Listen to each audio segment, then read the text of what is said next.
میرے آقا نے تو ایک حدیث میں فرمایا یہ جو شہادت کی لذت ہے یہ کتنی بڑی ہے، اس کی عظمت کتنی زیادہ ہے۔ وہ بندہ مومن، میرے آقا نے حدیث میں فرمایا جو جنت کے اندر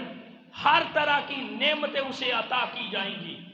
ہر طرح کی نعمتیں اسے میسر ہوں گی، فرمایا وہ نعمتیں چھوڑ کر اس کا دل نہیں کرے گا کہ میں واپس دنیا میں آؤں، اس لیے کہ جنت کے اندر اس کو سکون اتنا ملے گا، اس کا دل نہیں کرے گا واپس آؤں۔ لیکن میرے آقا نے حدیث میں فرمایا جو شہید ہوتا ہے اسے شہادت کی ایسی لذت ملتی ہے، وہ کہے گا مجھے دنیا میں بار بار بھیجا جائے اور بار بار میں اللہ کے راستے میں جام شہادت نوش کرتا رہوں۔ وہ جنت جہاں ہر طرح کا سکون ہے، پھر میرے آقا نے فرمایا وہاں سے واپس آنے کو کسی کا دل نہیں کرتا، لیکن جو جام شہادت نوش کرتا ہے،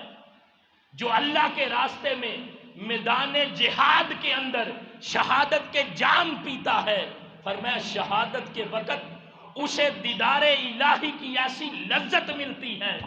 کہ وہ کہے گا کم از کم 10 بار کہے گا کہ میں واپس دنیا میں جاؤں